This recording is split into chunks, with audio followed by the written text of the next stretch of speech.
Namaskaram. Welcome to Clyde Samvada, brought to you by the Hindu Temple of Scotland.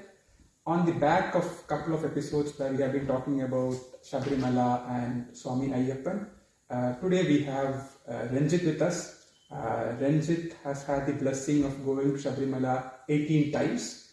It's considered very auspicious to go 18 times and go up the 18 steps. So it's really a blessing that we have somebody like that amidst us to share with us the experience of going to Sabarimala, what the process involved in the pilgrimage is, and further details and unknown facts about the whole pilgrimage. So for those of you who haven't seen prior episodes and who do not know much about Swami Ayyappa and the Sabarimala pilgrimage, on the right top hand side of this video you would see a card which will take you to the podcast stream, which will give you links to the prior two episodes. In one episode we have talked about the story behind Swami Ayyappa, and in the other episode we talked about unknown facts, little known facts about the temple itself. So please do watch out for those episodes before you come and listen to this, so that you kind of get a continuity to the whole series in that sense. So Ranjith ji, thank you so much for coming on the Clyde Samvada. Can you start by telling us a bit about your initial days of going on the pilgrimage? Because I think you started going on this pilgrimage while you were like a 4-year-old kid, right? So can you start from your initial days of what experience you had, and then take us through on the journey? Sure. Swami Ayyappa. First of all, thank you for inviting me for this discussion, and I'm here to share my experience of going to Sabarimala. As you rightly mentioned, I started going to Sabarimala since my age 4-year-old. Where I was 4-year-old. Probably I wouldn't know the significance of going to Sabarimala, but my family, my dad, my grandfather, they all been going well before that. I think my dad has gone well over 45 times, 45 years in a row to Sabarimala. So I heard a lot of stories about Ayyappa and how significant that 41 days brings to your life and your family and everyone. So I will start from when I was 4-year-old. I think it was more like an excitement as a kid to go to Sabarimala at that time. Sabarimala is one of the many temples in India which is actually based in the very dense forest. And in order to get there as a kid, it's full of excitement. The process the trek. The trekking. Also, as a child, you see people, chanting mantras, singing songs, and the whole excitement of going there is unbelievable. And as a 4-year-old, it's always, you're learning a lot from there, and I know this better because I have a 4-year-old in my house now. So there's a lot of questions being asked, and as a child, I was very excited to take that vrida for 41 days, and then wear the mala and being called as Swami by everyone. Even the eldest person of my family valued me as a Swami. Okay. They come and call you a Swami, and they won't call your name. One amongst the equal for a change. Exactly. So that was very excited. I was very excited at that time. And after that, once I wear that mala and gone through that 41 days of vrida with my dad and my elder brother, the process of irumudikatte, we start filling that coconut with... so that's the end of the 41 days, just before you go? Just before you travel to Sabarimala. Yeah. And traveling to Sabarimala in those days, even in these days as well, many people visit other temples before they reach Sabarimala as well. So what are the key temples that you have kind of gone to? Some people go to Guruvayur, Chotanikra, Kodungalur, Vaikam, then they go to Sabarimala. There are people who go for the 5 temples of the 4 temples actually, Nalambalam, what they call it in Kerala. Okay. So the temple of Sri Rama, Lakshmana and Bharadan, and that some people follow that route as well. Okay. So there is, I think when I started, we went to Guruvayur quite often. Okay. Either we go to Guruvayur first and travel to Sabarimala or to Erimeli, or we just start from because we stayed at Coimbatore. Okay. So from Coimbatore to Guruvayur to Chotanikra, that's the journey we took. So it's excitement not just going to Sabarimala itself, but seeing other temples as well. You know, different rituals, different followings in there as well of pujas and rituals as well. So we went to Guruvayur and then we traveled from there. So on the main Sabarimala path itself, what would be the key temples that you do? I mean, like, I think there are multiple paths to go to Sabarimala, right? So the multiple paths, and then are there any specific points on that path that you kind of remember of going to types? I think there is always two ways that you can get to Sabarimala. One is called, in Tamil they call it Periyapadai, or long path. It's a long path. It's about 41 kilometers. Starting from Erumeli, you walk straight to Pamba. And that is a very treacherous path. In olden days. Through the forest? Through the forest, yes. Through the forest. In those days it was forest, now it just it's all changed. My dad, I heard a lot of stories about those days when elephants and tigers been seen in those walks as well. So that is the treacherous part of that. And you walk without any slippers. So that 41 days, the significance of that 41 days, you actually feel that when you start walking. Because you practice yourself by not wearing chappals or anything, sandals, for that 41 days as a Swami. So that's you physically preparing yourself for that.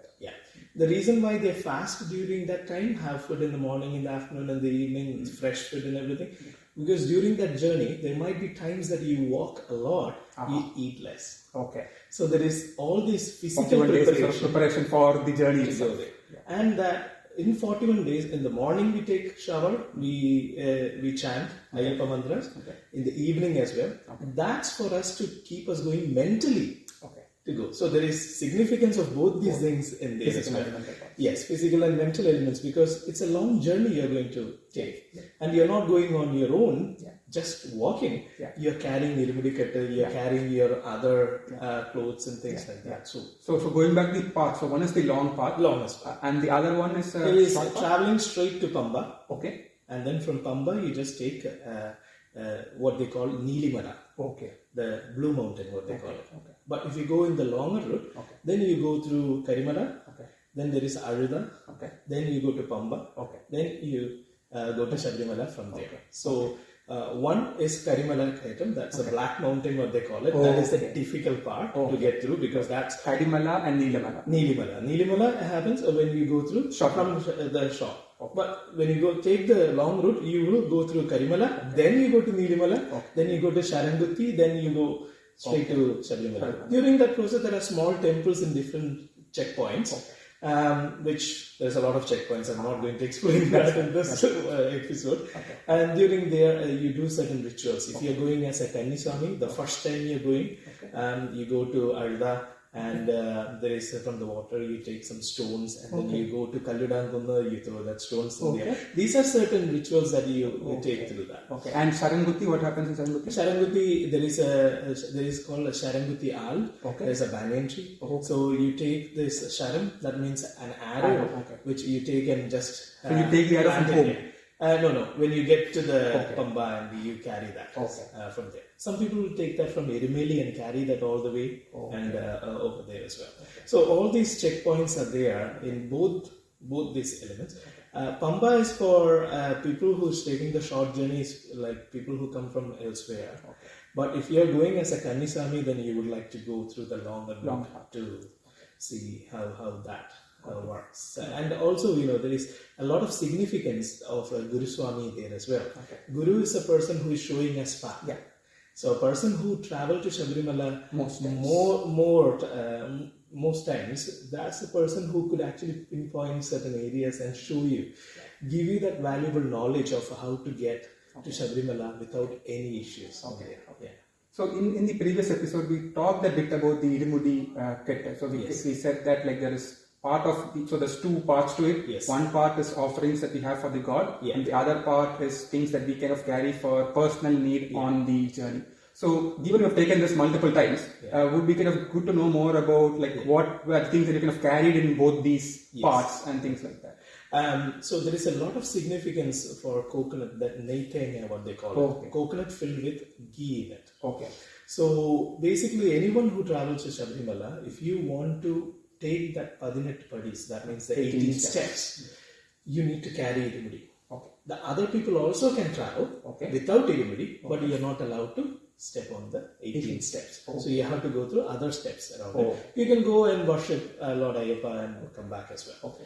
So during the process of irumudi ketta, we take a coconut, we make a hole in the top and get rid of the water, and we fill that with hot ghee in it. So the significance is coconut is the body, and the ghee is the atma. Okay. So you pour that the ghee, that hot ghee into coconut, and you seal it. Okay, seal it with some other sealing elements in there. Some people use puppets. As a good sealing binding element as well. Some people use some kind of wax in there. So there is whichever is possible. It just the purpose is it shouldn't spill. Because of this journey of 3 or 4 days, it will solidify anyway. Yes. Okay, because you're going through the forest and the temperature variations and everything comes in. So in one side of the irumudi, there will be this coconut filled with ghee. Okay. Also, there is another thing as well. So if my grandmother who want to worship God, Lord Ayyappa, but she couldn't go, physically go, what happens? Okay. She will also fill a coconut. Oh, nice. And then I will carry that on behalf of her, that elder person in the house as well. So some people might wish for a child or for education, and they will do this as well as part of that offering to God. So we will carry that on one side. Another side is filled with the offerings to the God, as you mentioned about camphor, you have agarbattis, you have different types, like you have kungumam, chandanam, all those things will be there. So you carry this all the way to Sabarimala, and the first process is going and worshipping Lord Ayyappa. So you go there, worship Ayyappa, and come back to a place, and there is a place where we call it Virivekya. That means you are just laying like a cloth, and you keep the irumudi there. Up until that, you carry this irumudi with you. Right. Okay. Then you keep it there. That's the Gurusami who will collect it and keep it for you. Then you open the irumudi. The first thing you do is take that coconut, break that coconut, take all those ghee into a vessel and take it to Neyabhisheka. And that completes the process of this Swami being a Swami. That means you have carried yourself physically, and you have offered your Atma, that is the ghee, to Lord Ayyappa. And that completes the whole process. Once you get complete that, then you will go to Madiga Prathamma, then there are other small temples around there, and then you do the other offerings there. Okay, that's fantastic. Thank you so much for giving us the detailed insight on it. Just like when you kind of talked about the fact that you kind of start from Erumeli and go to different steps. So, is there something specific that you do at Erumeli at the starting of the pilgrimage? And then maybe like on the way, is there any other like prominent checkpoint type thing where you do something specific in that sense? Yes. Erumeli is significant because of Ayyappa's friendship with Vavar. Vavar, who is the Muslim. He was the king at that time at that part. And they joined together to take that fight against Mahishi. That's one of the significance behind it. That's Erumeli is the place where there is a Muslim temple and a Hindu temple right opposite to that. So that's Ayyappa and Vavar. So that is the significance of their friendship.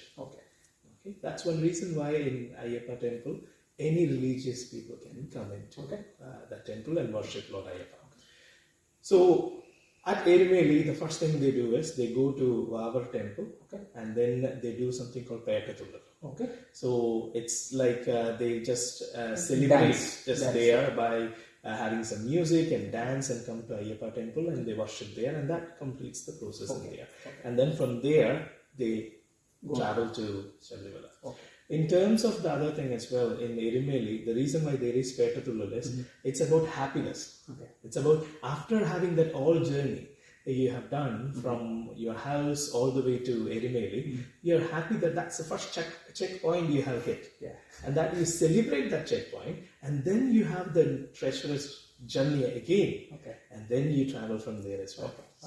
Fantastic. Thank you so much, Ranjith, for giving us insights into the journey that you had over 18 years. So look forward to listening to you in later episodes as well. Thank you so much. Namaskaram. Thank you.